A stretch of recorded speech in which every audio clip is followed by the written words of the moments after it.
Evidentemente, agradecer a todos su presencia de esta manera. Son muchos los asistentes, los presentes, que, como digo, se lo agradezco por el interés que demuestran en este procedimiento, en este proceso de planificación hidrológica de la cuenca, de la demarcación del Duero.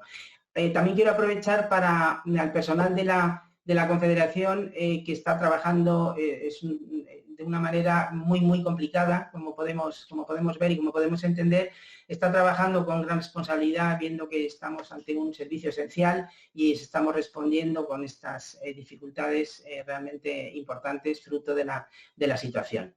Ya empezar bueno, esta es una primera reunión, una reunión que en su momento estaba prevista, era una reunión de lanzamiento de todo el proceso de participación pública, un proceso de participación pública que queremos que sea amplio, que sea un proceso realmente importante, y se lanzaba esta reunión el 12 de marzo en Valladolid, que evidentemente no pudo ser llevada a cabo. Esta es la manera que hemos podido hacer para empezar e iniciar este procedimiento de participación, que en principio estaba previsto acababa el 24 de julio. Evidentemente, dadas las circunstancias, se va a prorrogar por lo menos en el tiempo que dure esta situación de alarma. Esto, evidentemente, teníamos también previsto, dentro de todo el proceso de participación activa, teníamos previsto una serie de talleres que, evidentemente, tendrán que ser reprogramados, porque la idea es que puedan ser talleres presenciales. Los talleres, así muy rápidamente, son 5 los que están previstos, pero que estamos abiertos, evidentemente, a aumentar en la medida que haya algún tema que necesitemos que se vea que hay que profundizar. Uno de ellos es relativo a las aguas subterráneas, se va a tratar todo el tema de contaminación difusa, la gestión sostenible de las aguas subterráneas. Otro de garantía de las demandas, con todo el planteamiento de la sostenibilidad del regadío y el cambio climático. Un tercero de la gestión municipal del agua, fundamentalmente en lo que es contaminación urbana, y también el tema de la gestión del territorio de cara a la protección de inundaciones.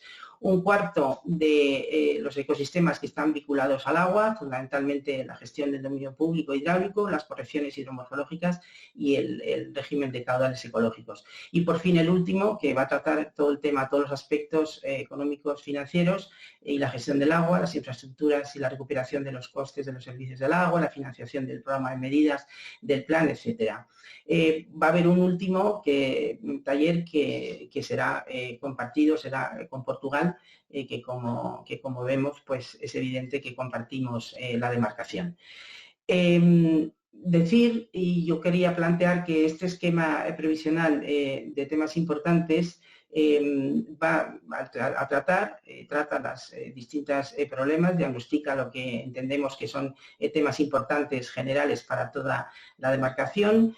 Dará lugar, después de todo este proceso de participación, a un esquema ya no provisional, sino al esquema definitivo, el esquema de temas importantes, que tendrá que ser elevado al informe preceptivo del Consejo del Agua de la demarcación y que será la base para hacer la revisión, la segunda revisión del plan hidrológico del Duero vigente, y dará lugar al plan hidrológico del tercer ciclo de planificación hidrológica.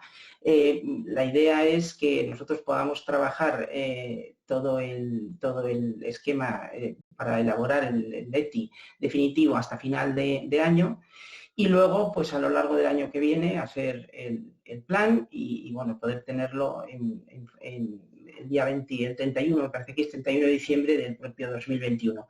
Pero bueno, todo esto, evidentemente ahora mismo el tema de plazos está un poco sujeto a las circunstancias en las cuales nos encontramos. Lo que sí quería hacer hincapié es que este esquema previsional de temas importantes no solo es un documento de la Confederación Hidrográfica, que por supuesto lo ha elaborado y es evidente que lo plantea y lo pone sobre la mesa, pero es un documento que es de todos, es un documento que tiene, por un lado, la provisionalidad, que como hemos dicho está sometido, abierto a la provisionalidad, pero que nos tiene que dar lugar a que participen todas las partes interesadas, todos los actores que tienen que dar su punto de vista y que tienen que participar, tienen que trabajar para conseguir un ETI que sea, como digo, la base del futuro plan.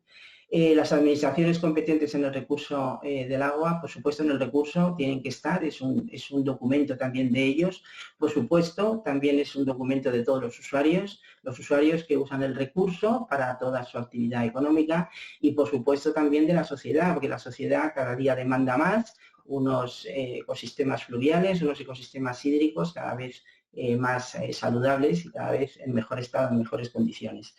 Es decir, que esto es un documento con el cual el proceso de participación es realmente importante porque es un documento para elaborar todos y para hacer todos un buen plan hidrológico. Haciendo un rápido esquema de cómo, descripción de cómo, en qué situación, en qué demarcación nos encontramos, es evidente que tenemos una demarcación que es la más extensa en superficie de toda la península ibérica. Son más de prácticamente 79.000 kilómetros cuadrados de demarcación, que además está compartida con Portugal. Compartimos un 80% de esta superficie, de este territorio está en España y el 20% está en Portugal. Esto es una premisa que evidentemente condiciona la planificación hidrológica porque hay una serie de compromisos que tenemos con Portugal, compromisos que se plasman en el convenio de Albufeira y compromisos que nos hacen que el agua que llega a Portugal llega en unas condiciones que están comprometidas tanto en calidad como en cantidad. Dicho esto, nosotros en toda esta superficie, en toda esta enorme extensión de demarcación, tenemos designadas, identificadas 709 masas de aguas superficiales y 64 masas de aguas subterráneas. En estas masas de agua, evidentemente, tenemos unos compromisos que cumplir. Como ya he dicho, aparte del convenio de Albufeira, hay una serie de normativa, es normativa comunitaria, normativa que tenemos de obligado cumplimiento, que fundamentalmente nos obliga a alcanzar unos objetivos medioambientales en estas masas de agua, que para las masas de agua superficiales es alcanzar el buen estado o un estado mejor, y esto pasa porque tengan un buen estado ecológico y un buen estado químico. Igualmente, el buen estado de las aguas superficiales pasa porque estén en buen estado cuantitativo y en buen estado químico. Pues este es un objetivo, evidentemente, de planificación, que cualquier planificación hidrológica está sometido en cumplimiento, evidentemente, de la normativa comunitaria. Además, también tenemos otras obligaciones, como son cumplir la directiva de nitratos, la directiva de protección frente a la contaminación por nitratos de origen agrario. También tenemos la directiva 91271, que nos obliga a tener en tratamiento adecuado todas las aglomeraciones urbanas, la depuración de las aguas residuales urbanas, y la directiva de inundaciones, que también nos previene el riesgo de inundación en nuestras masas de agua. Además de esta situación en cuanto a normativa comunitaria, nosotros tenemos una ley de aguas, una normativa de aguas, que nos obliga a pues hacer una satisfacción de la demanda, la garantía y satisfacción de las demandas. Esto, evidentemente, es importante y muy importante en la demarcación. Tenemos que llegar a una sostenibilidad en los usos que además el uso consultivo prioritario y con gran diferencia es el agropecuario. Estamos hablando de un 89% del uso es agropecuario frente al abastecimiento, que es un 7%, y la industria, que es un 4%. Pues tenemos evidentemente que llegar a un equilibrio. Bueno, hay que añadirle además a las obligaciones, tanto por normativa comunitaria como por nuestra propia legislación de aguas, hay que añadirle todos los procedimientos de infracción, que no se nos pueden olvidar que están en distintas fases, unos ya en cumplimiento de sentencia, otros iniciados, otros en distintas fases, que al final evidentemente condicionan también porque nos trae a los procedimientos de infracción tarde o temprano. Pues evidentemente este equilibrio, que es complicado, un equilibrio entre la satisfacción de las demandas, la sostenibilidad de los usos, fundamentalmente el regadío, con las exigencias ambientales, se me ha pasado de decir que también nuestra legislación nos obliga a establecer un régimen de caudales ecológicos. Pues este equilibrio con exigencias ambientales, tanto por caudales ecológicos como el cumplimiento de los objetivos medioambientales, son evidentemente en lo que estamos trabajando y en lo que se basa el documento, el planteamiento de los esquemas, de los temas más importantes de la Confederación, con este enfoque.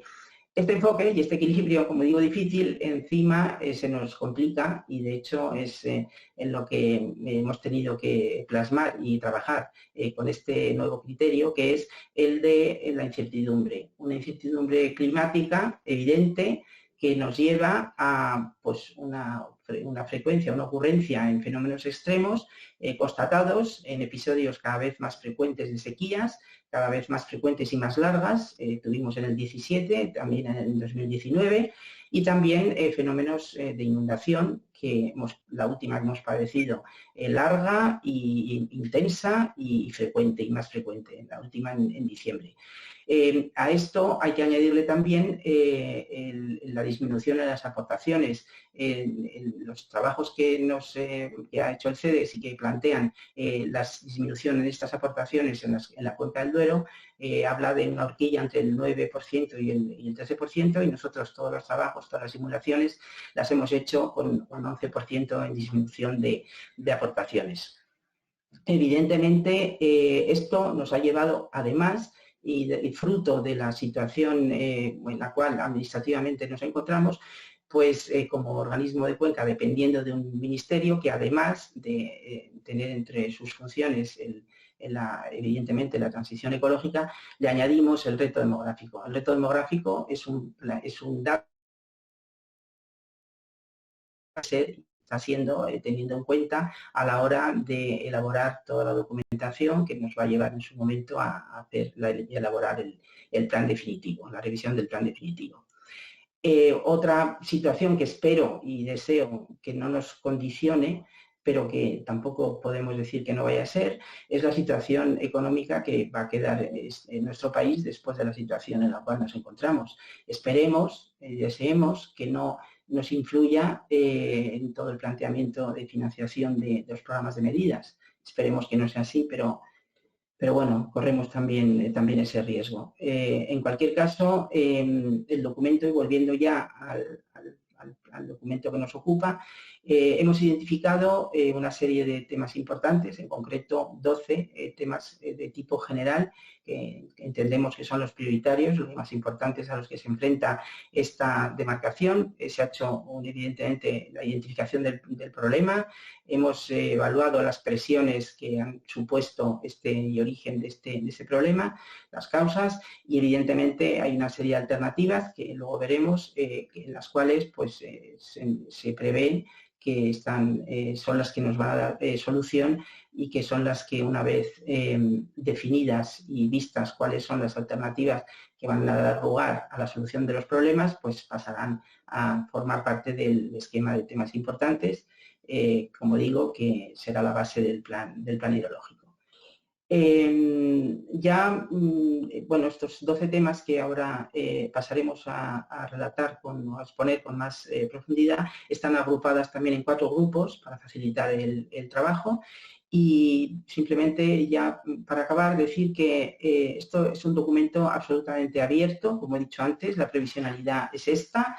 ¿Por qué? Porque no se cierra hasta que la participación de todos los actores, de todos los implicados, como hemos dicho antes, es un documento de todos, pues hagan sus comentarios, sugerencias, aportaciones, y nosotros trabajemos con ellas, trabajemos en aquello que expliquemos lo que queremos hacer, expliquemos y adaptemos lo que nos dicen en la mejor manera posible y con el mayor consenso posible para llegar a este documento que será el esquema de temas importantes. Ya con esto simplemente decir que, bueno, pues que vamos a pasar a exponer con un poquito más de profundidad este documento, este esquema, y bueno, simplemente pues animarles también a la participación. no solo ahora, sino en el resto de talleres que van a formar parte de toda la participación del plan hidrológico. Pasamos ahora al jefe de área al jefe de la oficina de planificación, a Ángel González Santos, que es el que va a exponer con más detalle todo el planteamiento, el trabajo de los 12 temas importantes de la demarcación del Duero. Adelante.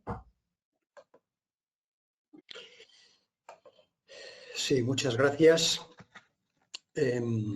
Bueno, antes de comenzar, un aviso previo, si me lo permiten, y es, bueno, pues recordar que en todas las diapositivas hay un correo electrónico que figura en todas las diapositivas, a donde pueden dirigirse para, de alguna manera, emitir o enviar las preguntas que puedan hacer, ¿no? Allí el jefe de área de planificación las recibirá y luego las enunciará cuando terminemos esta primera exposición, y allí se podrán contestar, y las que no dé tiempo porque la sesión tiene que terminar antes o agota su tiempo, pues se podrán contestar por vía de correo electrónico, ¿no? Es importante señalar, ya lo ha dicho la presidenta, pero me parece relevante recordarlo, que la participación empieza hoy de alguna manera, por lo menos las sesiones de presentación. Por eso muchas cuestiones que se pregunten y que no queden adecuadamente respondidas pueden plantearse en las sesiones de trabajo previstas y, por supuesto, en los documentos de alegaciones que puedan presentarse, ¿no? Como preámbulo, pienso que conviene recordar qué es un EPTI, ¿no? ¿Qué es un esquema provisional de temas importantes? El esquema de temas importantes deriva de la Directiva Marco del Agua, que entiende que el plan hidrológico debe plasmarse las soluciones que se han debatido previamente por las partes interesadas y por la ciudadanía. Ese debate debe hacerse a partir de un documento en el que se identifiquen los problemas de la demarcación con el máximo grado de detalle posible, se valoren posibles alternativas para resolverlos, siempre buscando los objetivos de la planificación hidrológica, y que finalmente se concrete en decisiones que puedan o deban tomarse para poder plasmarlas con detalle en el plan hidrológico. La presidenta nos lo ha dicho, pero conviene insistir en que el EPTI es un documento de reflexión y, por tanto, debe someterse, y de hecho se va a someter, a una fuerte participación pública, nada menos que 6 meses y sucesivos actos de talleres, de participación. Por eso la primera cuestión a abordar en el debate es si todos los temas seleccionados realmente son temas importantes o, por el contrario, falta alguno o sobra alguno, si los problemas detectados están correctamente definidos o hay cuestiones que se pasan por alto. También el debate debe llegar a las posibles soluciones que se plantean para resolver el problema o aminorarlo. Sobre todo, si podría ofrecerse alguna solución distinta a las planteadas.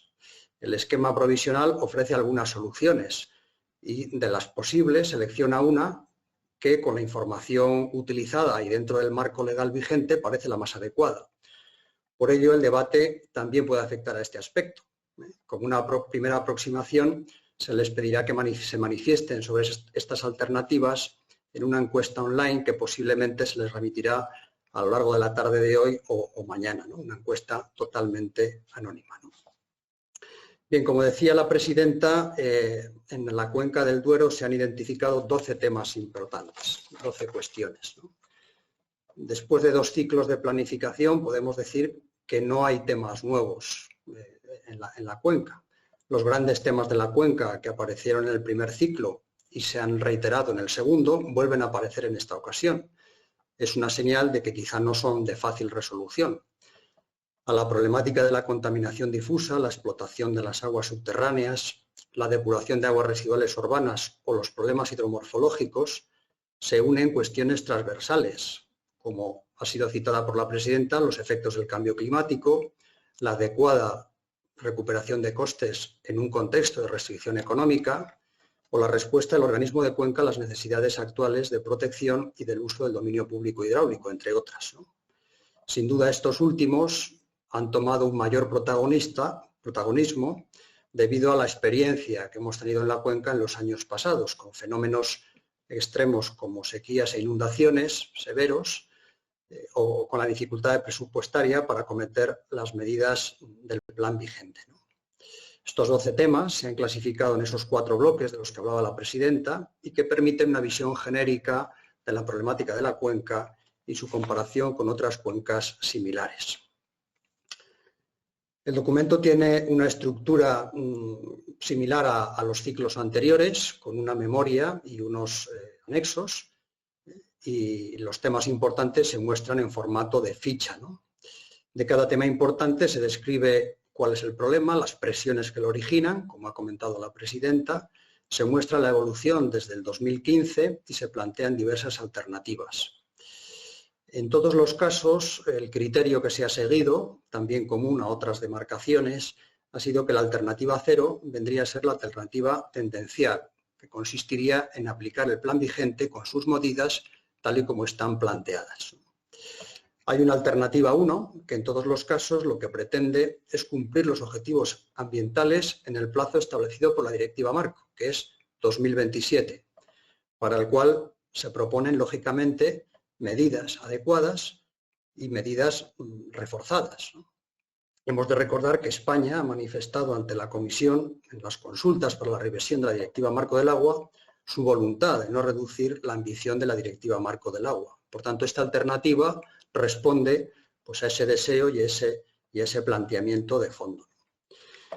Hay una alternativa 2 que en todos los casos pretende cumplir los objetivos ambientales teniendo en cuenta las posibles prórrogas que la directiva admite. Ello debido a que en algunos casos priman la capacidad de pago de las medidas previstas y los aspectos socioeconómicos que de alguna manera se ven afectados por ese logro de los objetivos ambientales. Hay en alguna ficha que se incluye alguna alternativa adicional, ¿no? Y finalmente en cada ficha se ofrece diversas decisiones que podrían configurar el próximo plan hidrológico. Bien, pues vamos a desarrollar brevemente las 12 fichas de temas importantes. La ficha número 1 afecta o aborda el tema de la contaminación difusa. La contaminación difusa en forma de nitrógeno, de fósforo, de fitosanitarios, está extendida por gran parte de la cuenca. En el mapa que pueden ver en la diapositiva se muestra una visión general del exceso de nitrógeno en la cuenca como presión significativa. En color rojo, aquellos puntos, aquellas subcuencas vertientes donde la presión sería significativa. Esta información se ha obtenido a partir de la información elaborada por el Ministerio de Agricultura. Pese a que la evaluación del exceso de nitrógeno por cuenca vertiente puede tener sus limitaciones, los registros de las redes de calidad de aguas subterráneas y superficiales no indican que el nitrógeno en el agua se reduzca. Los efectos de los nitratos sobre la eutrofización de las masas de agua y sobre los suministros urbanos son conocidos de todos. Muchas de las limpiezas de cauces que se vienen reclamando al organismo tienen su motivo precisamente en ese exceso de nutrientes que llega a los cauces. No en vano, la Comisión tiene abierta una carta de emplazamiento a España porque considera que el avance en la contención de este tipo de contaminación no es el adecuado y de alguna manera estamos incumpliendo los criterios de la Directiva de Nitratos. El origen del problema, en su mayor parte, procede de fuentes agrarias, especialmente la ganadería, de los cultivos de secano y de regadío.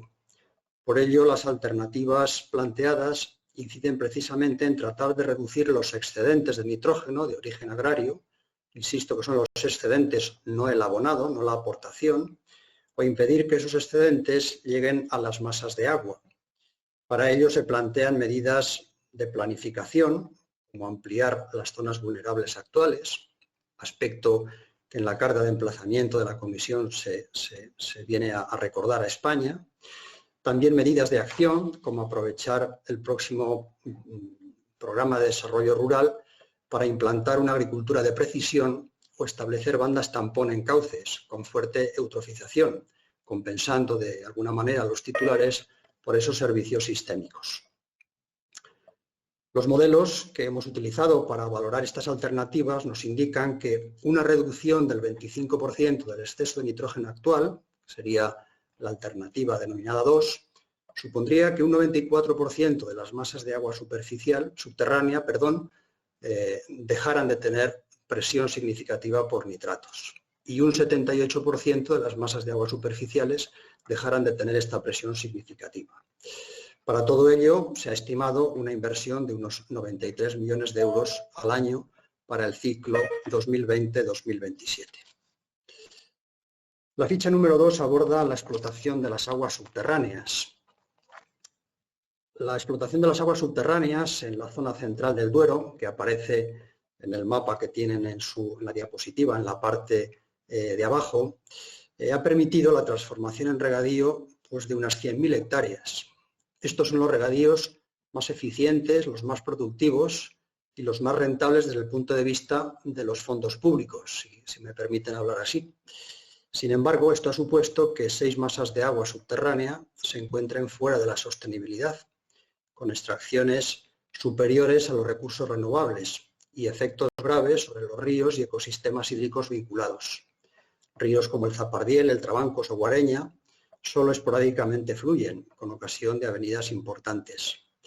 Parte del origen del mal estado químico que encontramos en estas masas de agua procede también de alguna manera de esa fuerte explotación del agua subterránea, en muchos casos muy superior al recurso renovable. Alcanzar el buen estado cuantitativo de estas masas de agua exige restricciones adicionales a las que ya se están aplicando, tales como dejar de extraer unos 200 hectómetros cúbicos año, fundamentalmente para riego, ya que este uso supone el 98% del agua extraída en toda esta zona.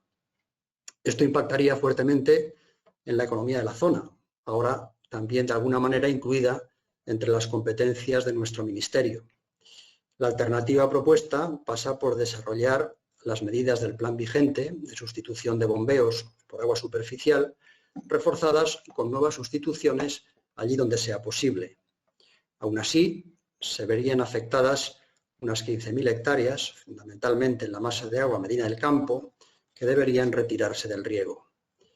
A estas medidas de sustitución deben añadirse medidas de gestión, como las que ya se han iniciado, como es el impulso de las comunidades de usuarios de aguas subterráneas, o las medidas de tipo normativo, que pasan por implantar algunos peajes a las propias modificaciones de características, o mantener la zonificación en todas las masas de agua subterránea para evitar llegar, en aquellas que todavía no lo han hecho, al mal estado cuantitativo.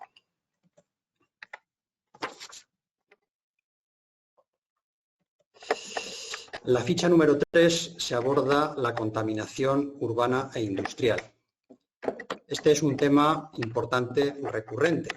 Se ha avanzado mucho en materia de saneamiento y depuración en la cuenca, con importantes inversiones, pero sigue habiendo en torno a 2.000 vertidos urbanos con tratamientos no adecuados.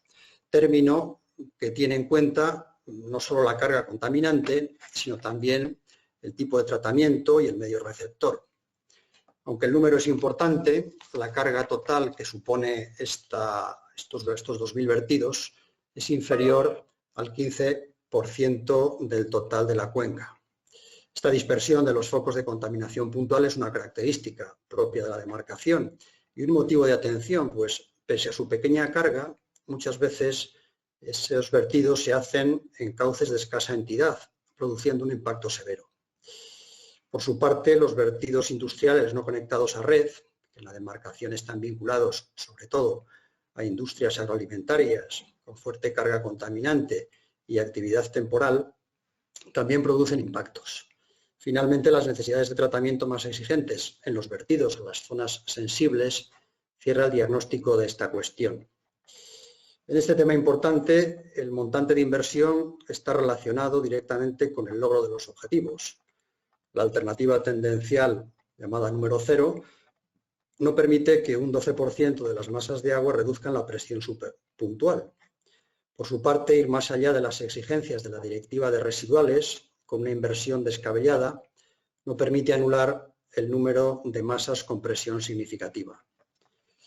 Por su parte, la alternativa 2, que prioriza la implantación de tratamientos más exigentes en zonas sensibles, en vertidos no adecuados con tecnologías blandas en pequeños municipios ofrece unos resultados razonables. Todo ello va acompañado en la ficha, si se manifiesta, quizá del principal problema en este tema, que es el adecuado mantenimiento de las instalaciones actuales y futuras, para el que se propone al debate la implantación de un canon territorial solidario que asegure el mantenimiento de instalaciones y la necesaria reposición de las mismas. Igualmente, una línea financiera que permita a las industrias no conectadas a red acometer las necesarias inversiones para el adecuado tratamiento de sus efluentes completaría la alternativa propuesta. En el mapa de la diapositiva se muestra en color rojo, en puntos de color rojo, el número de obstáculos inventariados en los ríos de la demarcación. No se representan en este mapita ni los encauceamientos, ni los desvíos de cauce, ni las alteraciones hidrológicas que los usos del agua suponen en las masas de agua superficial. En general, las alteraciones hidromorfológicas tan presentes en la cuenca tienen claros efectos sobre la fauna piscícola y los ecosistemas acuáticos, también sobre la capacidad depuradora de los ríos, sobre las relaciones con los acuíferos y sobre los riesgos de inundación, entre otros. El número de presiones hidromorfológicas que aparecen en la diapositiva son elocuentes e indican que este tema sigue siendo importante. Pensamos que se ha avanzado notablemente en esta materia y es reconocido, podríamos decir, de manera internacional, que en la cuenca del Duero se hacen esfuerzos por conocer mejor cómo inciden estas presiones en el estado de las aguas y en los ecosistemas fluviales y tratar de corregir esas alteraciones. Posiblemente se oyen hablar de cipríver, órbigo, salado, sequillo, bernesga, son términos que evocan las acciones del organismo de cuenca en este sentido. En la valoración de las alternativas, un objetivo ambiental razonable podría ser que en 2027 el 97% de las masas tipo río no tuvieran presión significativa por alteración de continuidad longitudinal y transversal, y un 85% de las masas tipo río por alteración hidrológica. Para alcanzar este objetivo estamos hablando de una inversión estimada de unos 28 millones de euros al año, que podría encajar en esa Estrategia Nacional de Restauración de Cauces que nuestro Ministerio está preparando. Lógicamente, de cara a la priorización, se comenzaría por aquellos espacios vinculados a Red Natura o en reservas naturales fluviales, siempre dejando a salvo los derechos existentes, pero entendido en el marco de la nueva normativa. Los temas importantes 5, 6 y 7, con esta numeración se han designado, que abordan los caudales ecológicos, la sostenibilidad del regadío y el cambio climático, están correlacionados y se han abordado por separado, pero en un análisis conjunto.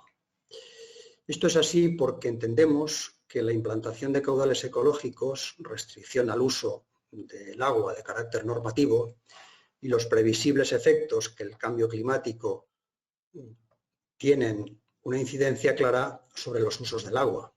Teniendo en cuenta que más del 80% del agua es consumida, no derivada, consumida por el sector agrario, de alguna manera sobre este sector recaen los mayores efectos de la restricción y de la incertidumbre del cambio climático. Por otra parte, está abierto el debate a nivel nacional y particularmente en la cuenca del Duero entre, por un lado, las políticas expansivas del regadío como motor de actividad económica y fijación de población en el medio rural y, por otro, las políticas de contención basadas más bien en la gestión de la demanda ante la incertidumbre del futuro. En la ficha 6, que aborda la sostenibilidad del regadío, se plantea este debate, sin modificar las restricciones del plan vigente, es decir, con un régimen de caudales ecológico no completado y sin reducción de aportaciones por el cambio climático.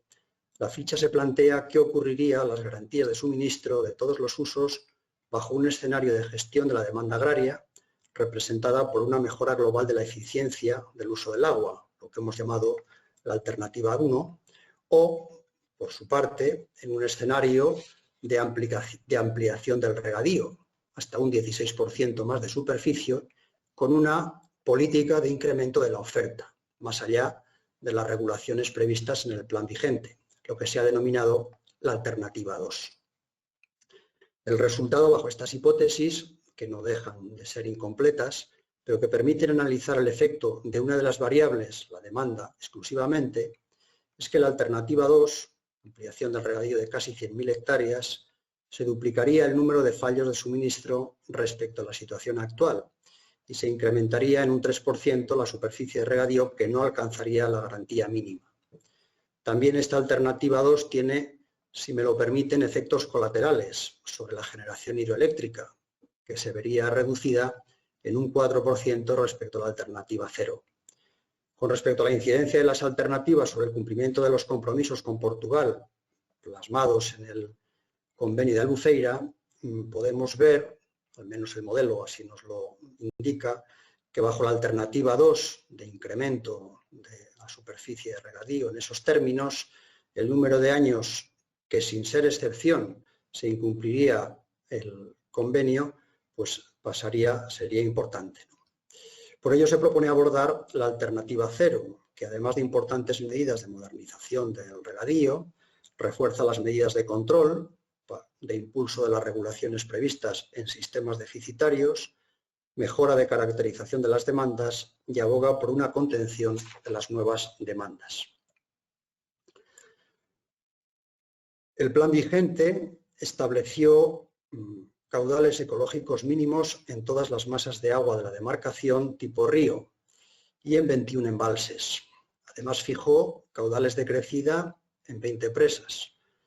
Mensualmente se hace un seguimiento de estos caudales en los puntos de control relevantes, del que se da cuenta a la Comisión de Desembalse 2 veces al año y al Consejo del Agua cuando se presenta el informe anual del plan hidrológico. En esta ficha se plantea completar el régimen de caudales ecológicos, incorporando caudales máximos y tasas de cambio, ya que diversas sentencias de los tribunales han interpretado en este sentido el régimen de caudales completo, si bien en ninguna norma reglamentaria lo indica con este grado de detalle. Quizá más importante que el establecimiento del régimen completo es saber su efecto sobre el estado de las masas de agua, algo que hasta la fecha solo podemos barruntar, pero quizá no podemos tener datos fiables por el escaso tiempo pasado, ¿no? En todas las alternativas de este tema importante se establecen caudales máximos para 19 presas de la cuenca. Esto tendría un efecto positivo sobre 44 masas de agua superficial, de las 125 que tienen presiones hidrológicas significativas. Sin embargo, supondrían un fuerte impacto negativo sobre las demandas agrarias, que incluso en la alternativa 0, la tendencial del plan vigente, multiplicarían por 6 los incumplimientos de garantías y por 8 si analizamos la alternativa 2 de fuerte incremento del regadío, pese a que es la que más fuerte inversión conlleva, ¿no?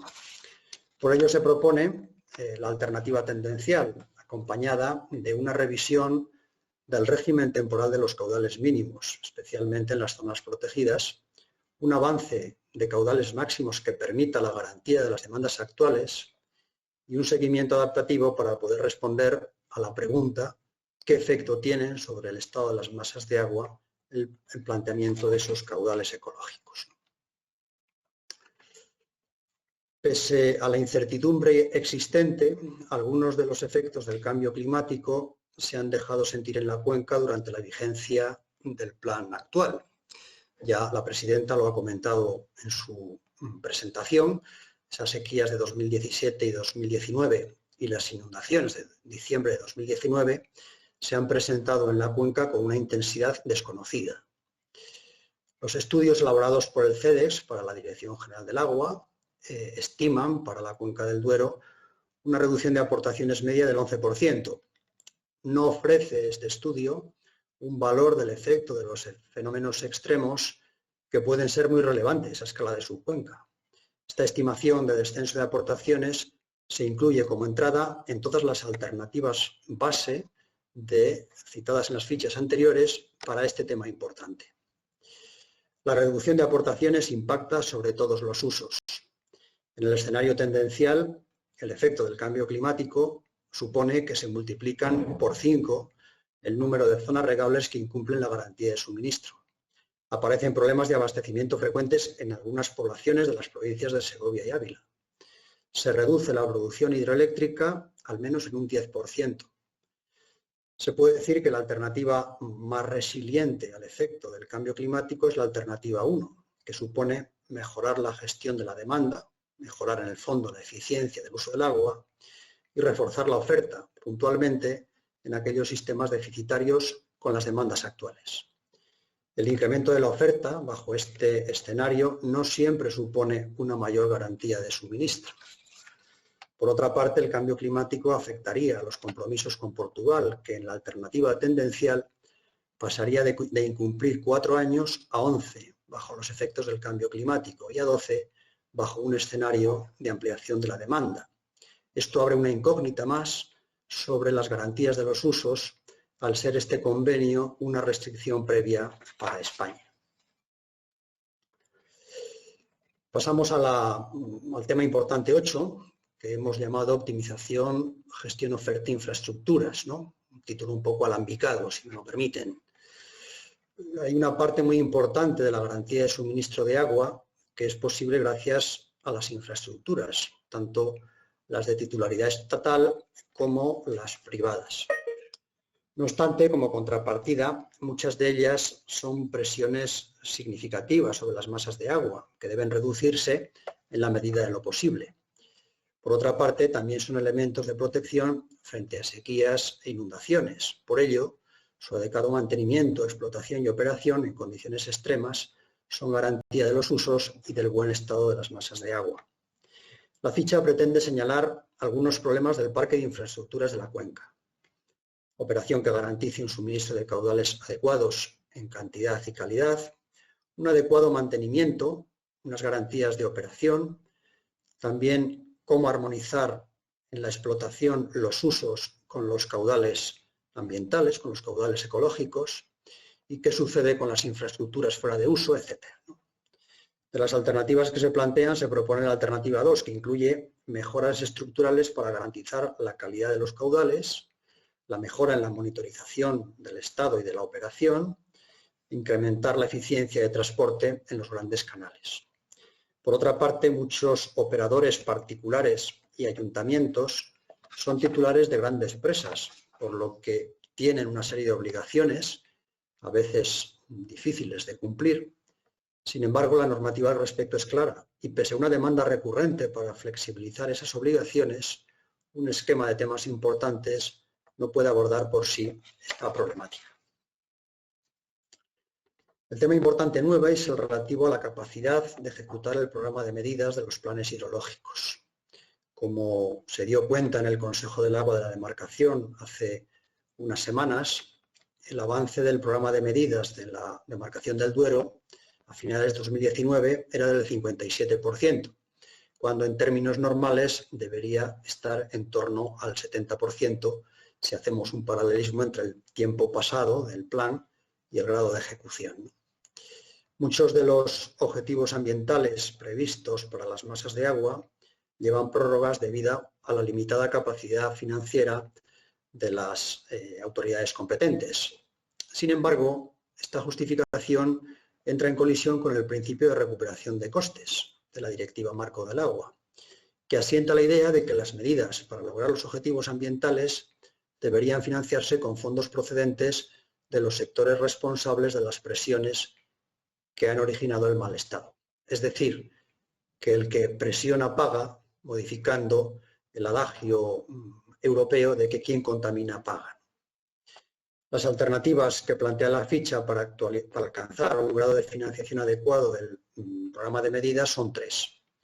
La número 1 supone modificar el régimen económico-financiero del agua para incorporar este principio de que quien contamina paga, además de mantener los cánones e impuestos actuales, cuyo objetivo es mejorar ambientalmente las masas de agua y asegurar el carácter finalista de esos tributos, especialmente el canon hidroeléctrico del artículo 112 bis del texto refundido de la Ley de Aguas y los cánones que tienen las comunidades autónomas de Galicia y Castilla y León sobre los aprovechamientos de agua embalsada, ¿no?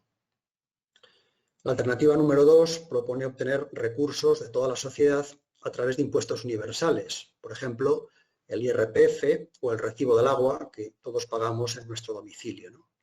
Bajo este criterio subyace la idea de que las presiones actuales han sido generadas hoy y hace décadas, y de alguna manera toda la sociedad es responsable del deterioro que hoy podemos identificar. La alternativa 3 plantearía que las actuaciones para satisfacer demandas que tienen usuarios concretos caigan en el ámbito de las sociedades estatales e instrumentales, tanto del Estado como de las comunidades autónomas, que les permitiría recuperar sus costes. Y aquellas actuaciones ambientales que no tienen un usuario claro definido, pues fueran acometidas por el conjunto de las administraciones.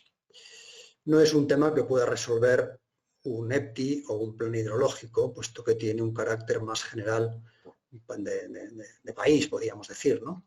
Pero lo señala porque la directiva no admite nuevas prórrogas en los objetivos ambientales más allá de 2027, salvo los casos adecuadamente justificados, que no vayan acompañados de la aplicación o de la implementación de todas las medidas necesarias por parte de las autoridades competentes, ¿no? De tal manera que las autoridades competentes se verán en el nuevo sexenio que empieza en 2022 obligadas a realizar un esfuerzo inversor muy importante en un escenario que, por lo que vamos viendo, no va a ser precisamente de bonanza económica. Bueno, si han leído, aunque sea por encima, el documento, verán que el tema importante 10, ordenación y control del dominio público hidráulico, es una especie de cajón desastre, pero no por ello menos importante. Las competencias de las autoridades competentes, en especial de los organismos de cuenca, con la entrada en vigor de la Directiva Marco del Agua y otras directivas que suelen llamarse hijas, no han hecho más que incrementarse. Sin embargo, la estructura y dimensión de los organismos de cuenca son prácticamente los mismos que a finales de los años 80. Todos los temas que se abordan en esta ficha tienen que ver con la relación de la administración hidráulica con los ciudadanos. Todos los temas tienen que ver con la protección y gestión de las masas de agua y del dominio público hidráulico. Y todas las cuestiones que se abordan en la ficha afectan a las relaciones del organismo de cuenca con otras administraciones. El uso del dominio público hidráulico, el régimen concesional, la actualización y publicación del registro de aguas, la protección de personas y bienes en zonas de flujo preferente o zonas inundables, el servicio de suministro de agua a las grandes zonas regables, su paso a régimen concesional, la garantía de suministro de agua a los nuevos desarrollos urbanísticos, las condiciones hidrológicas de los cauces y su responsabilidad son algunos de los aspectos que se abordan en la ficha y en las que muchos de ustedes, de alguna manera, como usuarios o como administraciones, tienen alguna relación. Para estos problemas, las alternativas son ciertamente difusas y de alguna manera se plasman así en la ficha, pero todas pasan por un mejor ajuste de los recursos humanos a las tareas encomendadas para garantizar la adecuada protección de las masas de agua, de los ecosistemas dependientes del dominio público hidráulico. También por una revisión crítica de los procedimientos actuales para que, sin perder rigor y seguridad jurídica, supongan la necesaria agilidad tan demandada en pleno siglo XXI. La cooperación interadministrativa, que se aborda en la ficha 11, es relevante para el logro de los objetivos de la planificación hidrológica, en la que confluyen políticas de diversa naturaleza, ordenación del territorio, sanidad, industria, agricultura, y cuyas competencias recaen en distintas autoridades competentes o administraciones. La ficha propone, en el ámbito de la demarcación, un contacto y relación a nivel técnico e institucional de mayor fortaleza y continuidad que los actuales, tanto entre el organismo como todas las autoridades competentes. También indica, aunque quizá está fuera de su capacidad, la necesaria integración de las todavía débiles, en nuestra opinión, políticas europeas, la política agraria común, la política de aguas, la política de hábitats, la política de especies, etc.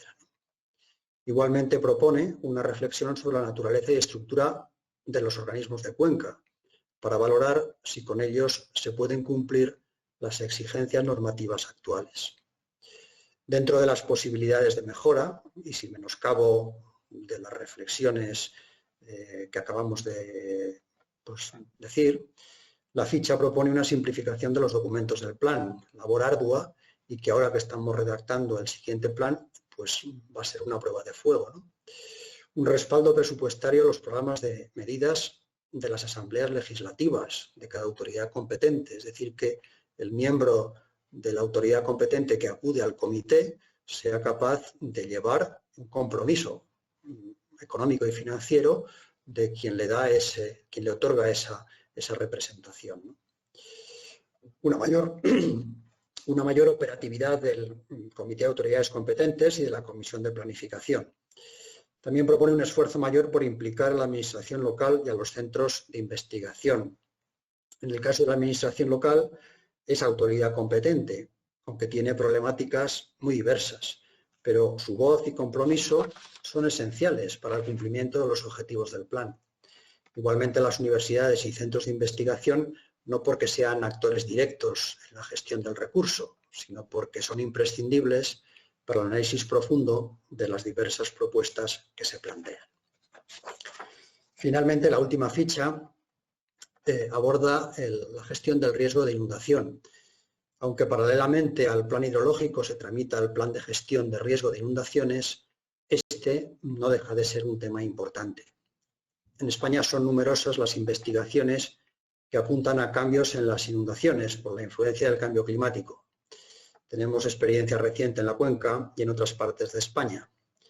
La revisión que se está haciendo ahora de los planes de gestión de riesgo, la demarcación del Duero, señala que hay unas 86.000 personas y 17.000 hectáreas de terrenos afectados por inundaciones con alta probabilidad de ocurrencia. La gestión del riesgo de inundación es una responsabilidad compartida por todos y cada una de las administraciones y en todas las fases del riesgo. Por eso, muchas de las acciones necesarias para reducir el riesgo de inundación pasan por la formación, la comunicación y la coordinación. Las propuestas que se ofrecen al debate en las alternativas pasan por impulsar las medidas naturales de retención de agua, la restauración fluvial y la restauración hidrológico-forestal de las cuencas, en la línea con lo que se ha planteado en la ficha número 4 de alteraciones hidromorfológicas. También se propone incrementar la sensibilización y la percepción del riesgo de inundación por la ciudadanía y el resto de agentes, y la mejora de la formación en la gestión del riesgo.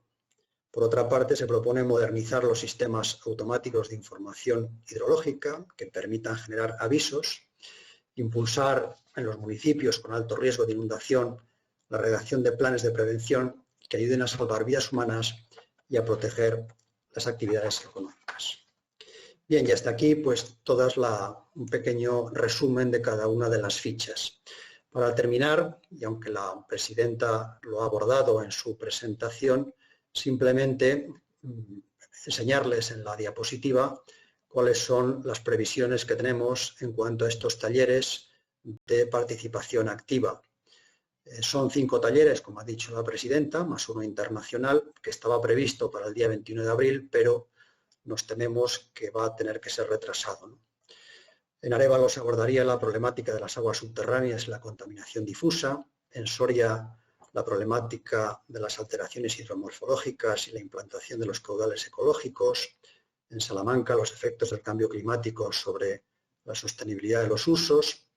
En León se abordaría la depuración de las aguas residuales y el riesgo de inundación. Y finalmente en Burgos, la recuperación de costes y la adecuada protección y gestión de las aguas y el dominio público hidráulico. La sesión internacional, que lógicamente habrá que definir, pensábamos que se celebraría en Zamora y en ella se abordarían los problemas que preocupan conjuntamente a Portugal y España, como son la calidad del agua, que pasa de nuestro país a Portugal, la gestión de las inundaciones, el incremento de las demandas en la parte española y la planificación conjunta. Los talleres, como pueden ver en la diapositiva, son específicos por grupos de temas y la idea es que sean multisectoriales, de modo que cada tema importante se aborde por agente con diversas perspectivas. Todos serán conducidos por expertos en participación y quedan por fijar, lógicamente, las fechas y a la vista de cómo evolucione la situación de pandemia en nuestro país. A estos talleres se asistirá por invitación. Si alguno de ustedes tiene especial interés en participar en alguno específico, puede señalarlo en la encuesta que recibirán sobre el esquema de temas importantes y que les remitirán por vía online, pues esta tarde o mañana. Su propuesta será valorada en el adecuado marco de equilibrio de los talleres. Y por mi parte, nada más. Muchas gracias.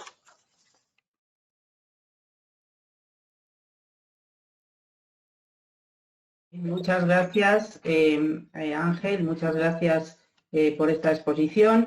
Yo creo que ahora vamos a pasar a una fase en la cual se va a hacer un coloquio virtual, un coloquio un poco con dificultad, porque no es lo mismo que estar en una reunión presencial como hubiera sido evidentemente nuestro deseo.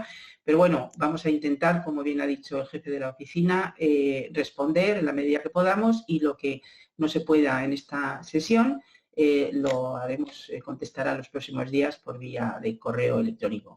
Ahora el jefe de la oficina de planificación, Javier Fernández, nos va a plantear las distintas preguntas e intentaremos responder el jefe de la oficina y en última instancia, si acaso, pues yo también. Gracias. Pues hola, buenas tardes a todos. Muchas gracias por asistir de manera virtual a este seminario. Voy a dar primero unos datos de participación. Estamos rozando los 300 asistentes. Y en cuanto a preguntas, nos están llegando, llevamos en torno a 20 y tantas preguntas formuladas. El correo de la Oficina de Planificación de la Confederación Geográfica del Duero sigue abierto y iremos recogiendo las preguntas según vayamos recibiéndolas. A ver si nos da tiempo a contestarlas a todas. Por si acaso no nos da tiempo, vamos a priorizar aquellas preguntas que estén más centradas en lo que nos está ocupando hoy, que es el ETI. Y dentro de estas, las que sean de interés, que pensemos que son de interés más general para todos los oyentes. Y luego, si nos da tiempo, por supuesto, aquellas preguntas de un ámbito menor también las contestaremos, y si no nos diese tiempo, todas, como han comentado la presidenta y el jefe de la oficina, se contestarán por correo electrónico para que nadie se quede sin la respuesta. Dicho esto, procedemos a leer ya las primeras preguntas. Voy a unir las dos primeras como un ejemplo de las distintas visiones que se tienen sobre los temas importantes en la demarcación. Entonces procedo a leerlas. La primera es un particular, que sobre la gestión de los caudales y de los cauces nos pregunta: ¿se ha incorporado como EPTI el problema de la ocupación masiva de los cauces por parte de la vegetación que dispara la evaporación y seca los arroyos, como muchos de la cuenca del Ririzana? Antes se limpiaban con métodos tradicionales, ahora nadie los limpia. ¿Qué sentido tienen en estos casos los caudales ecológicos? Y voy a unirla con otra que nos hace la Universidad de León, que dice: sobre la importancia de la vegetación de ribera en zonas agrícolas de regadío. ¿Por qué no se incluye la reforestación y la creación de riberas en regueros, arroyos y canales naturales que atraviesan y circundan los cultivos de regadío como elementos que favorezcan la eliminación de nutrientes y contaminantes para el control de avenidas y erosión? Bueno, yo creo que estas dos preguntas plantean, pues, sobre la misma materia, efectivamente, dos problemáticas radicalmente distintas y que ambas están incluidas en el esquema de temas importantes. En la ficha de control y gestión del dominio público hidráulico se habla de lo que la primera pregunta abordaba, la limpieza de cauces. La limpieza de cauces, evidentemente, es una tarea de mantenimiento que tradicionalmente se ha hecho por los propios usuarios, y que últimamente, también debido a que los usuarios pues, no lo hacen y también hay limitaciones en cuanto a la hora de cómo hacerlas, pues se pretende que recaiga en las espaldas de los organismos de cuenca.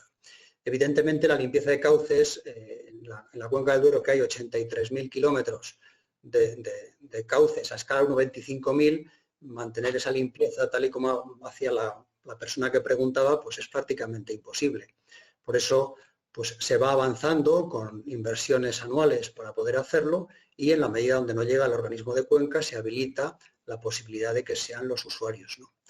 La segunda pregunta, que tenía que ver precisamente con ese efecto tampón que hacen las riberas bien forestadas con vegetación autóctona, también se incluye en el esquema de temas importante, en la ficha precisamente de contaminación difusa, y se plantea como una medida que podría incluirse en el programa de desarrollo rural para compensar de alguna manera los servicios sistémicos que los propietarios de esas parcelas que colindan con el río pues pudiesen mantener, precisamente esa vegetación que facilite y que reduzca la eutrofización de las masas de agua. La Universidad de León pregunta también sobre el tema de la contaminación difusa, y lo que nos dice es lo siguiente: ¿qué interacción está teniendo la Consejería de Agricultura y Ganadería para que la CHD pueda corregir la deficiente aplicación de las buenas prácticas agrarias y su efecto sobre las masas de agua? Bueno, hay que decir que con carácter previo a la publicación del esquema provisional de temas importantes, el organismo mantuvo reuniones con distintos agentes para, de alguna manera, valorar y pensar no solo la definición de los temas importantes, sino también las posibles soluciones. La comunidad autónoma, tanto por parte de la Consejería de Agricultura como la Consejería de Medio Ambiente, pues estuvieron presentes, y muchas de las soluciones que se aportan en esas fichas proceden precisamente de la comunidad autónoma, que en el caso de la contaminación difusa por nitratos de fuentes agrarias tiene una relevancia y una competencia pues, que le otorga la ley. La siguiente pregunta, dentro de las preguntas en general, abundan las preguntas dentro del sector de regadío, y también hay bastantes del sector de las ONGs. Voy a hacer una de regadío. Es de la Comunidad de Regantes de Payuelos y está dirigida a la presidenta. Desde la Comunidad de Regantes de Payuelos les queremos realizar 3 preguntas en la jornada del EPI. Primera, ¿confirma la presidenta que la Confederación Hidrográfica del Duero, confirma la presidenta de la Confederación las previsiones contenidas en el vigente Plan Hidrológico 2015-2021 con la dotación de agua para la totalidad de las zonas regables del Canal Alto y del Canal Bajo de Payuelos? La segunda pregunta es: ¿reconoce la presidenta de la Confederación los derechos consolidados por la Declaración de Interés General de la Nación de los sectores de Payuelos pendientes de culminar la transformación, así como su prioridad para usar el agua de Riaño frente a otros usuarios? Y la siguiente y última pregunta: ¿colabora la CHD con el Ministerio de Agricultura, Pesca y Alimentación y con la Consejería de Agricultura y Ganadería de la Junta de Castilla y León para finalizar cuanto antes las obras pendientes en la total transformación de Payuelos? Muy bien, vamos por orden. Primero, el compromiso de la Confederación, por supuestísimo, en cuanto a las obras y la transformación agraria de Payuelos en los 24 sectores que están absolutamente respaldados por la legislación, por actuaciones administrativas. Totalmente. No hay la más mínima duda de que esto tiene el apoyo total de la Confederación. Estos, por otro lado, derechos consolidados se reconocen evidentemente porque este plan de Payuelos, el Plan Nacional de Regadíos ya del año 86, reconoce y da el soporte administrativo para estos derechos y declara de interés general todas estas actuaciones. Evidentemente que la Confederación, evidentemente que lo reconoce. Otra cosa es que el tema concesional no esté puesto a punto en este momento. Y en cuanto a la tercera pregunta, las obras que si participamos tanto con Somacil como con el SEIASA o con el Ministerio de Agricultura, Pesca y Alimentación, es evidente que sí. De hecho, nosotros en esta ejecución de obras tripartita, nosotros ya hemos hecho nuestro trabajo. Nosotros hemos hecho Canal Alto, que lo hizo la Confederación, el canal bajo de Payuelos, que lo hizo Aquaes, y todas las infraestructuras que son necesarias para dar el agua en estos canales. Estas obras están absolutamente acabadas, están terminadas, y evidentemente hemos ido un poco por delante con respecto a lo que es la transformación de estas zonas regables. Por nuestra parte, evidentemente el compromiso de seguir adelante con esto es evidente y, ya como digo, nos hemos adelantado incluso a favorecer la posibilidad de dar agua en esta situación.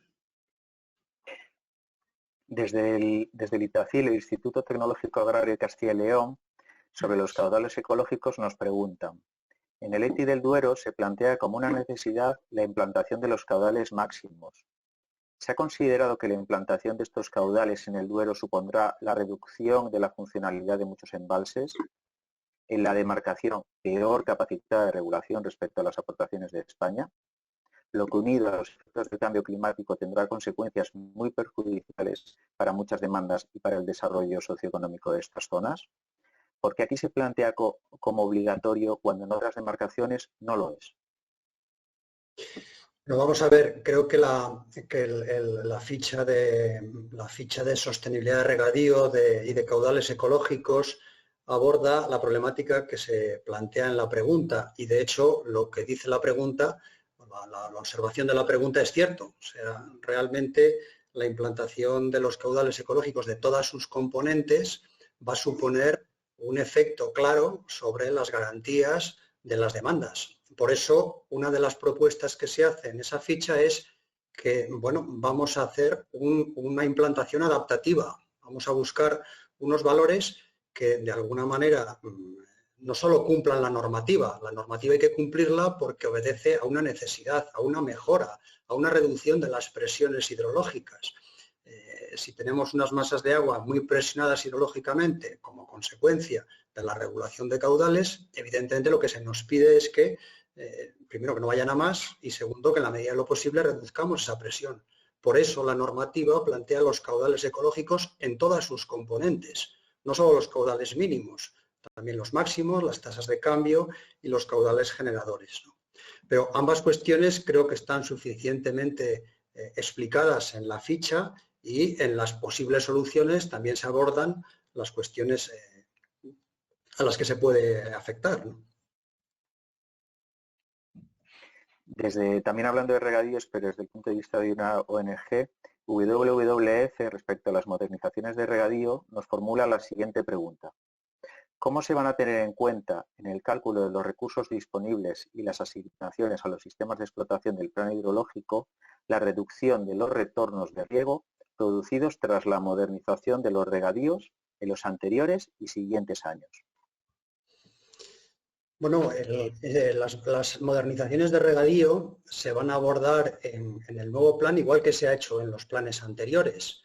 De alguna manera, una medida dirigida a la modernización de regadíos tiene un efecto sobre la demanda de esa zona regable, y así se plasma cuando se plantean las demandas, y se plantean las demandas a los siguientes escenarios.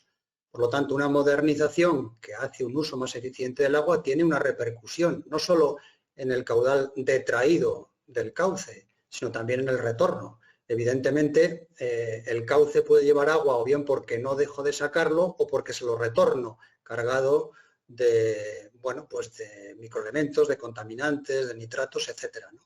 El plan lo que plantea es reducción de la extracción, y por eso una medida de modernización afecta a una unidad de demanda precisamente de esa manera, ¿no? Reduciendo la extracción del agua, no la demanda, sino la extracción.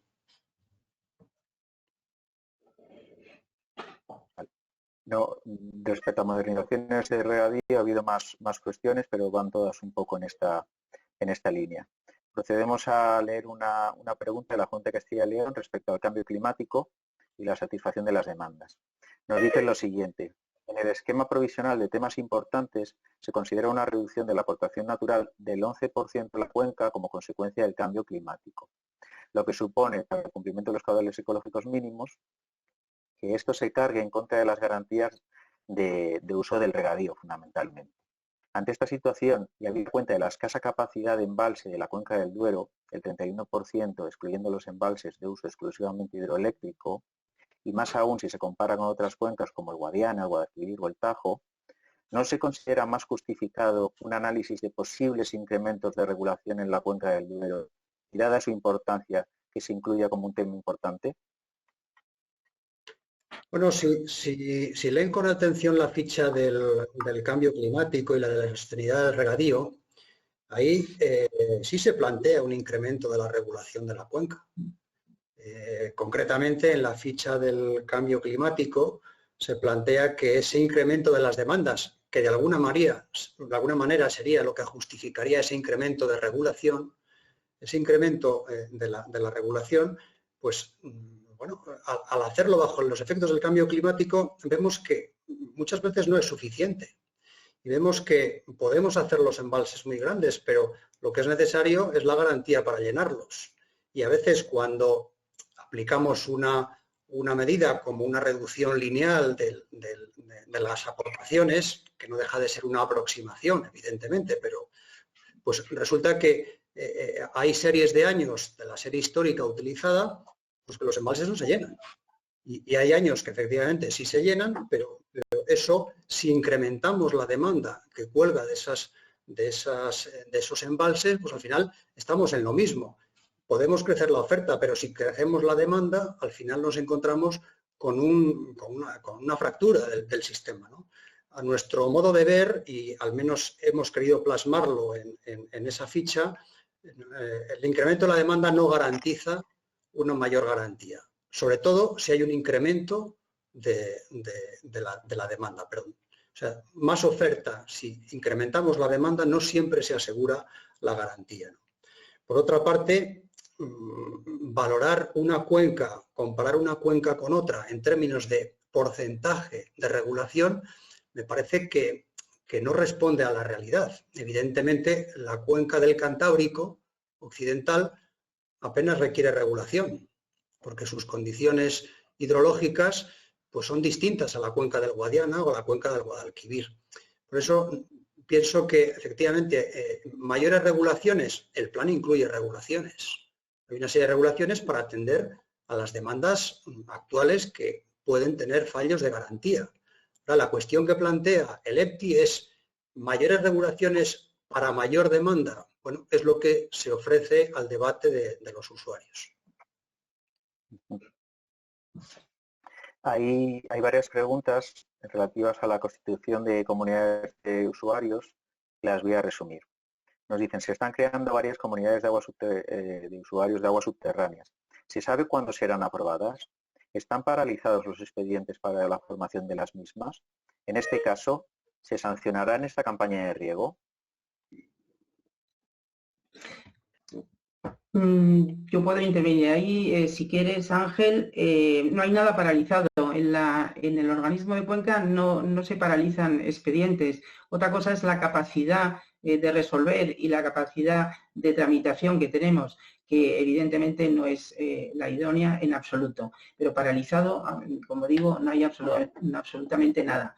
Desgraciadamente nos encontramos con falta de recursos, que lo hay, recursos humanos, y nos encontramos también con unos procedimientos administrativos que entiendo que habría que resumir, habría que reducir, habría que simplificar. Pero hoy por hoy la legislación es la que tenemos, los medios somos los que tenemos y desgraciadamente pues no podemos, diríamos, responder con la agilidad que quisiéramos todos. Evidentemente la norma existe, la norma hay que cumplirla y si no están convenientemente constituidas y convenientemente con el amparo legislativo no podemos dar agua si no está con un procedimiento cerrado y con un procedimiento actualizado y que ampare ese riego, ¿no? Por parte de nuevo WWF, en relación con la gestión internacional y el convenio de Albufeira, ¿cómo va a abordar la Confederación Hidrográfica del Duero la coordinación con las autoridades portuguesas en la gestión y mejora de la gobernanza de los recursos hídricos compartidos? Y en particular, ¿qué medidas están previstas para asegurar el régimen de caudales ecológicos que debe llegar a Portugal en términos de calidad y calidad de agua?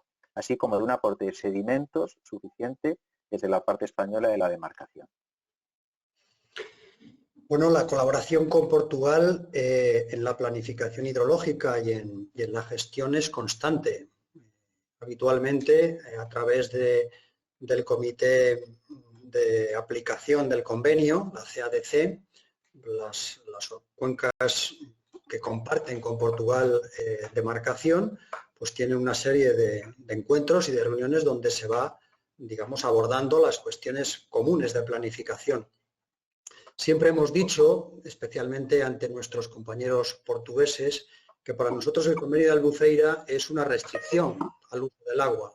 Por lo tanto, lo que dice el Convenio de Albufeira, en tanto esté vigente, pues es una obligación para España, lo cual, pues insiste, hoy por hoy aborda cuestiones cuantitativas. Las cuestiones cualitativas, pese a que Portugal nos ha hecho ver su preocupación porque los caudales en calidad sean los adecuados, pues bueno, todas las medidas del plan hidrológico, tanto de depuración como de reducción de contaminación difusa, van a incidir en esa mejora de la calidad, ¿no? El transporte sólido es más complejo. El transporte sólido es más complejo porque tenemos una cuenca con una estructura y con unos usos y con unas infraestructuras que difícilmente permiten hoy por hoy abordar esta cuestión. Portugal nunca nos ha hecho partícipes de una preocupación específica por el transporte sólido, fundamentalmente porque aguas abajo de Pociño, todo el Duero prácticamente está, pues es una sucesión de embalse tras otro, ¿no? Pero evidentemente en el estuario de Oporto, del Duero, pues empieza a detectarse un problema de intrusión salina que es necesario abordar. Hoy por hoy no tenemos una medida específica para resolver este problema, pero sin duda se abordará en la medida que vayamos avanzando en los planes hidrológicos, ¿no? Desde la Consejería de Agricultura, Ganadería y Desarrollo Rural nos preguntan sobre el reto demográfico lo siguiente. Aunque ya lo ha indicado la presidenta, comentan, sin embargo, en el provisional de temas importantes no se menciona ni una sola vez el reto demográfico o la despoblación como factores a tener en cuenta en la elaboración del plan hidrológico de la demarcación. Teniendo en cuenta que Castilla y León sufre especialmente esta problemática, nos preguntan, ¿no se considera por la Confederación Hidrográfica del Duero que la perspectiva demográfica y el reto demográfico que tenemos por el avance y la despoblación de Castilla y León y por ende en la cuenca del Duero deben ser considerados como un aspecto esencial en el esquema de temas importantes? Puesto que debe tenerse en cuenta esta perspectiva en la problemática y las soluciones que se propongan para este periodo de programación. Desde la Consejería de Agricultura, Ganadería y Desarrollo Rural consideran que este sería un tema importante. Sí,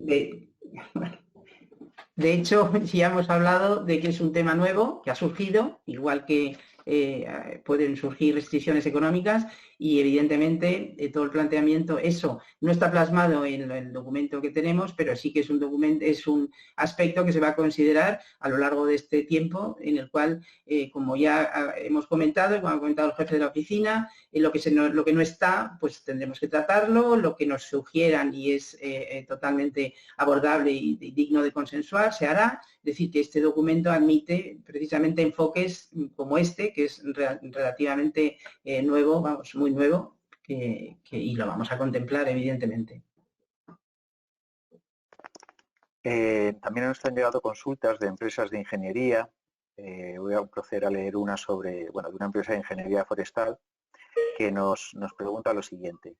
Primero, están llegando varios correos en este sentido, preocupación por las inversiones que se puedan estar realizando dada la situación actual, especialmente agravada en las últimas semanas. Y nos preguntan en concreto, ¿detectan sus mediciones y análisis una mejora progresiva de la calidad del agua del cauce principal y del Duero? Y la siguiente pregunta que nos hacen es, ¿la multiplicación de cultivos arbóreos, como son el almendro, el olivar u otros similares en la cuenca del Duero, supone una reordenación de facto de las disposiciones de agua de riego respecto a los cultivos precedentes? Perdona, Javier, ¿puedes repetir esta última? Que no he entendido. Sí.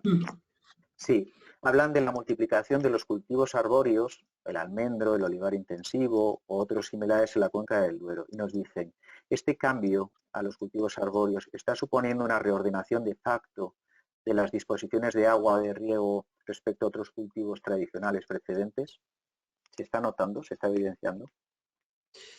Bueno, vamos a ver, con respecto a lo primero, la calidad del agua, ¿no? Hombre, yo creo que todas las medidas que se vienen aplicando en la cuenca desde hace ya muchos años, o sea, no solo en el último plan, sino incluso anteriormente a los primeros planes de la Directiva Marco del Agua, están teniendo un efecto claro sobre la calidad del agua en el Duero en términos físico-químicos y en términos biológicos, ¿no? En el eje del Duero estamos hablando, ¿no? No obstante, bueno, todavía nos queda porque los muestreos que hacemos de manera habitual anualmente en todas las masas de agua, pues bueno, algunos años pues tenemos valores un poco inferiores a los que nos esperaríamos, ¿no?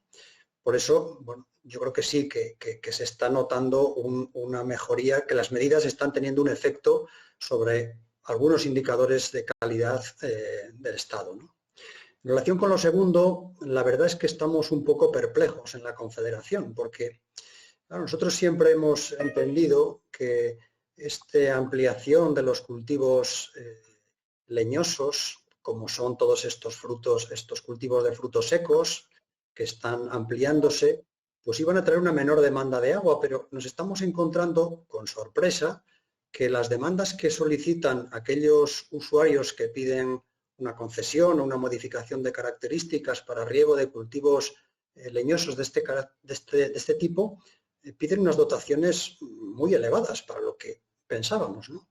Por eso, no sé, no tenemos, digamos, no tenemos una postura y habrá que tenerla para cuando publiquemos el plan hidrológico de qué vamos a hacer con estos cultivos. Porque lo que todos pensábamos que iban a ser cultivos de menor demanda de agua, lo que estamos viendo hasta ahora es que a veces pues piden unas dotaciones muy por encima de lo que nosotros esperábamos y a veces de muchos cultivos herbáceos, ¿no? Por eso, eso que en la respuesta concreta a la pregunta tenemos que decir no lo estamos detectando. También voy a resumir varias preguntas en el, bueno, fundamentalmente varias personas que manifiestan su preocupación por el retraso en la tramitación de concesiones, que lo comentan en tres correos, y comentan también respecto al tema importante de uso sostenible de las aguas subterráneas, el tema importante 2, una serie de preguntas que procedo a leer. ¿A qué se debe la propuesta de peajes de volumen a las modificaciones de características cuando esta es la única forma para regularizar la rotación de cultivos fuera de una comunidad de regantes? La siguiente pregunta es, ¿por qué se carga un mayor peaje a los usos privados que a los derechos concesionales si una vez hecha la modificación ambos son derechos concesionales iguales? Continúan preguntando en qué situación van a quedar las inscripciones de la sección B, lo que se entienden por los 7000.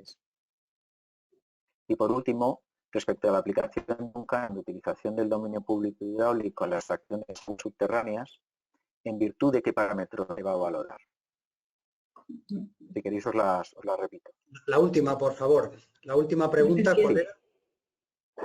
Respecto a la aplicación de un canon de utilización del dominio público hidráulico a la extracción de las aguas subterráneas, ¿en virtud de qué parámetros se va a valorar dicho canon? Bueno, vamos a ver, vamos a empezar por los peajes. ¿Por qué peajes? Creo que se ha explicado bien en la ficha, se explica mucho mejor de lo que yo he explicado aquí, pero evidentemente tenemos un desequilibrio entre las extracciones y los recursos.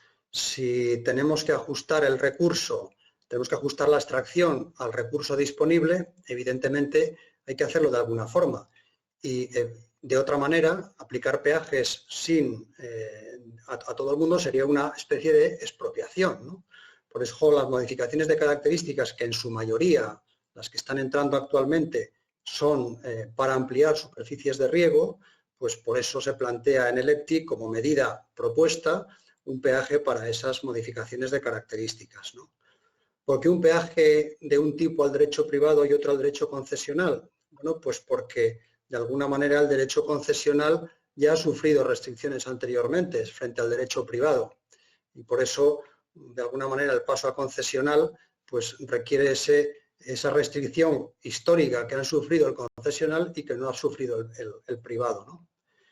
Los 7.000 es un derecho por disposición legal. Solo la ley o una declaración de masas en riesgo puede, digamos que denegarlos o prohibirlos, ¿no? De alguna manera, si me lo permiten hablar así. Si se han fijado en la ficha de aguas subterráneas, no se plantea como una alternativa la declaración de masas en riesgo. La declaración de masas en riesgo, como sabrán muchos de ustedes, supone no solo la congelación de estos aprovechamientos por disposición legal, sino de todos los aprovechamientos y la aplicación de un programa de actuación que debería ser suficiente para ajustar la extracción al recurso disponible. Pensamos que hoy por hoy se pueden explorar otras medidas como las que la ficha establece para intentar que ese mal estado cuantitativo de estas masas de agua a las que nos hemos referido pues se logre alcanzar, ¿no? Y finalmente el canon de utilización del dominio público. Ese es un canon que aparece en la Ley de Aguas.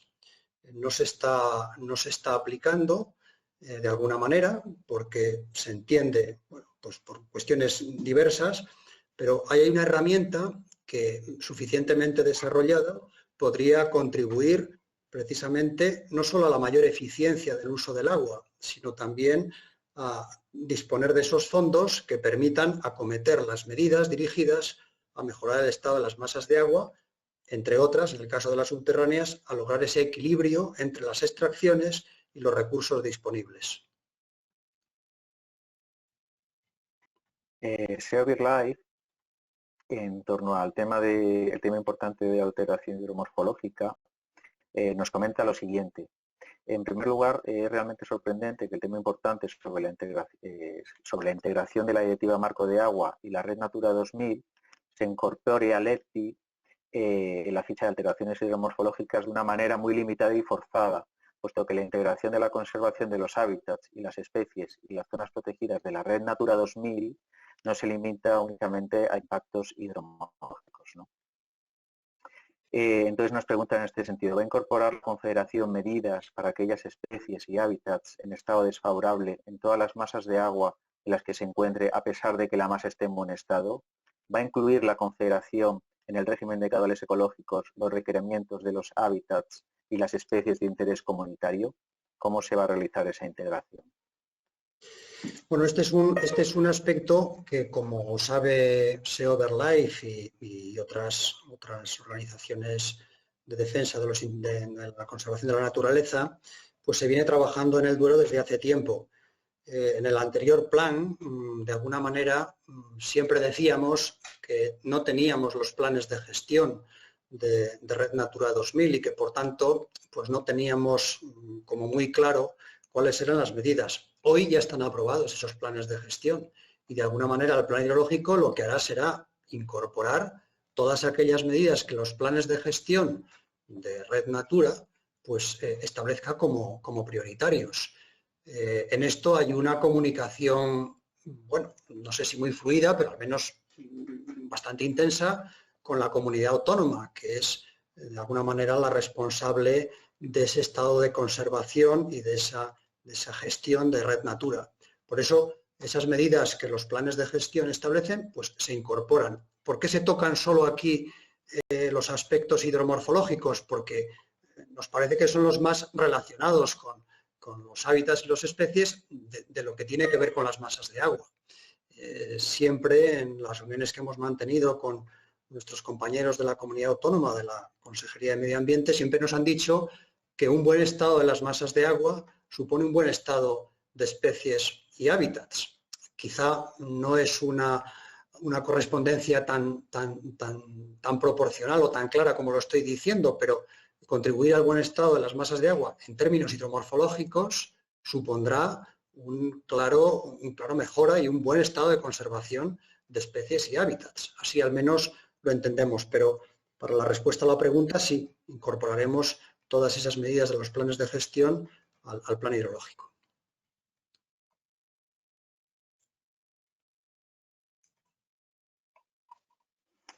Un particular sobre la ficha 10 de ordenación y control del dominio público hidráulico nos pregunta sobre las zonas inundables. ¿Se han tenido en cuenta o se contemplan los problemas generados por la delimitación de zonas inundables con propiedades, usos y sus conflictos con derechos existentes legalmente establecidos, como los que afectan a los procesos de concertación parcelaria en una zona? De ser así, y dado que la alternativa seleccionada no aporta una solución concreta al respecto, ¿cómo se piensan resolver? Bueno, la realidad es que esta problemática, si hablamos de las zonas inundables, pues evidentemente no tiene fácil arreglo, porque lo que el plan de gestión de riesgo de inundación aborda es la protección lógicamente, de las personas, a través de medidas de preparación, de aviso, etcétera, ¿no? Todos aquellos terrenos que están en zona inundable, no dominio público, sino en zona inundable, pues son inundables, evidentemente. Otra cosa son esas propiedades que están en dominio público hidráulico, donde ha habido procesos de concentración parcelaria que han otorgado derechos de propiedad sobre terrenos que hoy, con la revisión que se ha hecho de la cartografía de zonas de dominio público, pues encontramos que es dominio público hidráulico. Esta no es una solución fácil y no es sencilla. De hecho, el EPTI no la aporta porque hoy por hoy, bueno, no la tenemos clara. Tenemos claro lo que nos dice la norma, que el dominio público es lo que es. ¿Cómo abordaremos estas cuestiones? Pues el EPTI no entra en esa cuestión porque piensa que no debe entrar. Es algo que supera al EPTI, porque es algo que viene derivado de lo que es el dominio público hidráulico y sobre todo de cómo se delimita, ¿no? Relacionado también con la ficha 10, nos preguntan el Somacil lo siguiente. ¿Puede especificar cuáles son los condicionantes ambientales para la plantación de choperas en el dominio público hidráulico? Nos habla de la alternativa 2, de cómo lo hemos trabajado en esa ficha. Y desde FAPCILE nos gustaría saber qué consideración van a tener ese cambio sobre los criterios de plantaciones de zonas en el dominio público hidráulico. Bueno, nosotros en la Confederación siempre hemos entendido que las plantaciones en dominio público hidráulico son una presión. Y así lo hemos recogido en los documentos iniciales y así lo hemos recogido en los planes anteriores. Evidentemente, la mayor finura o la mayor precisión a la hora de definir el dominio público hidráulico nos ha llevado a situaciones pues como los que preguntan conocerán seguramente, de Palencia, de León, donde el dominio público es muy amplio, ¿no? Y por tanto, entonces, ¿cómo va a quedar en el nuevo plan? Pues de eso se trata, de que discutamos en el esquema de temas importantes cómo se tiene que quedar. Los chopos, ahora que tenemos reciente la inundación de diciembre de 2019 y que estamos llevando a cabo trabajos de limpieza y trabajos de mejora de las condiciones hidrológicas de los cauces, nos damos cuenta de que los principales tapones proceden de esas choperas que están tan cerca del agua, pues que se las ha llevado, ¿no? Y genera estos problemas. ¿Cómo va a quedar en el nuevo plan? Pues es una cuestión a discutir. Tendremos que discutir en el ámbito de esa alternativa y, bueno, y en función de ese taller específico que habrá, me parece que era en Burgos, pues se podrá hablar y se podrá ver hasta dónde se puede llegar. Evidentemente, el Reglamento de Dominio Público Hidráulico no prohíbe las plantaciones en dominio público hidráulico. Es la normativa del Duero la que de alguna manera ha ido un poco más allá, prohibiendo esa plantación con fines, insisto, de mejora del estado de la masa de agua y sobre todo con fines de mejora de los problemas de inundabilidad, como hemos visto en estas últimas inundaciones. Es muy interesante leer el correo y ver cómo los distintos usuarios están ofreciendo visiones en ocasiones muy distintas incluso a las preguntas que se están formulando durante esta sesión. Presidenta, son las 6:30. Procedo como me indiquéis. Si queréis leemos una pregunta más, seguimos, lo que me digáis. Bien, si quieres una pregunta más que sea relevante y con la cual podamos cerrar.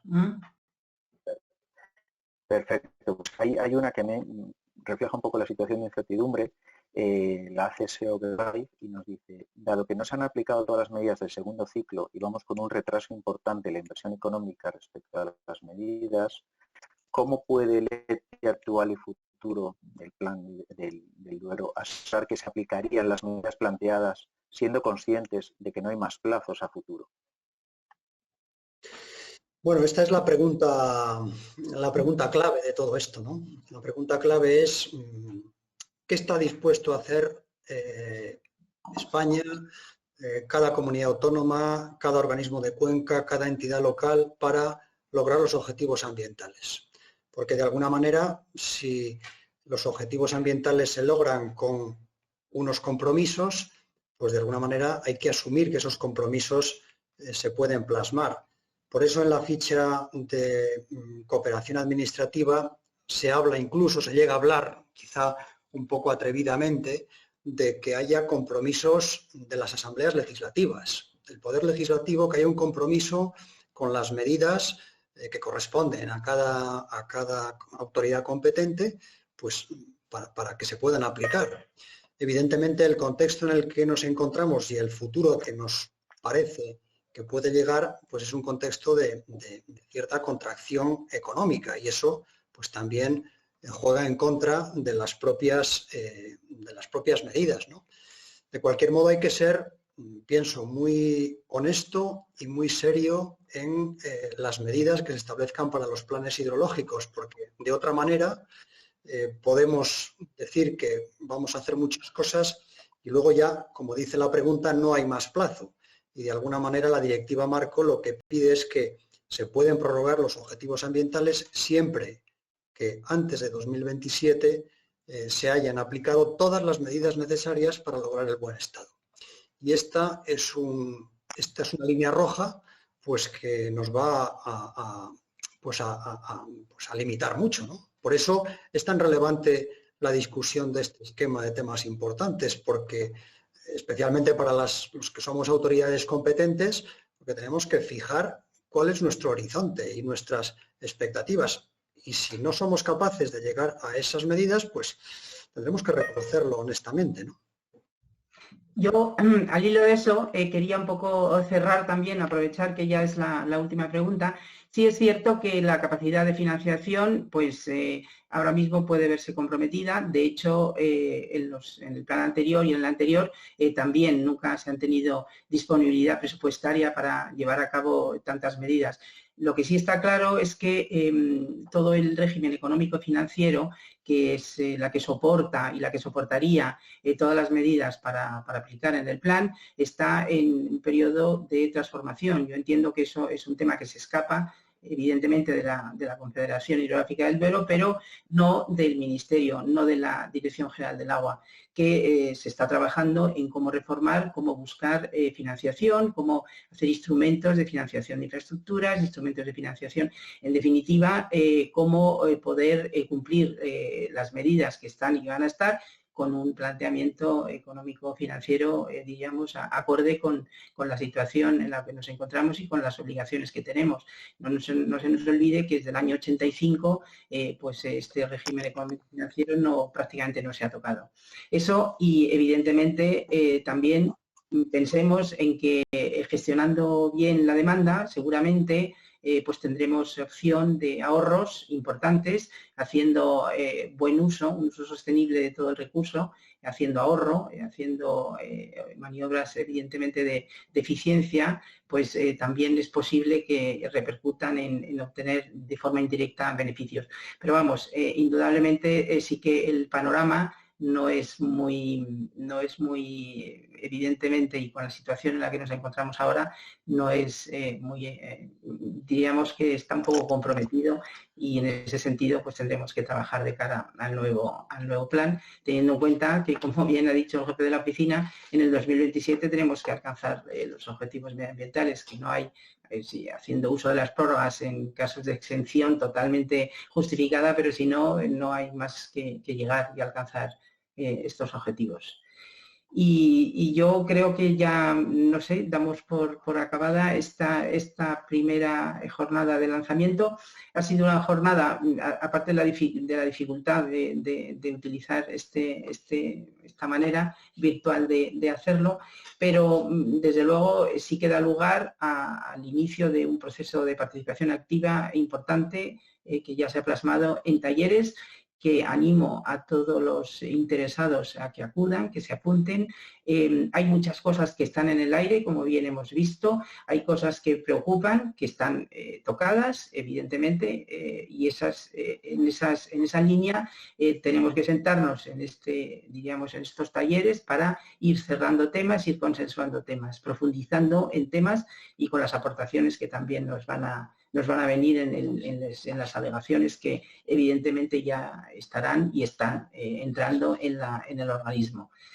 Pues simplemente animar a esta presencia en los talleres, agradecer por supuesto el trabajo a la Oficina de Planificación Hidrológica, el buen trabajo que hacen y que están haciendo, también a Traxatec, que nos ha facilitado esta tecnología para poder llegar a tantas personas interesadas en este momento tan excepcional y tan complicado que nos encontramos. Y nada, simplemente pues nada, desear lo que se puede desear ahora, que es salud y bueno, tanto para las personas que están ahí y a sus familiares, y nada más, bueno, intentar que esta situación en la cual nos encontramos, que pase cuanto antes y que realmente nos ha tocado una situación excepcional que nos ha tocado vivir, pues cuanto antes pase y con las menores consecuencias negativas posibles. Nada más, muchas gracias y hasta la siguiente convocatoria. Gracias.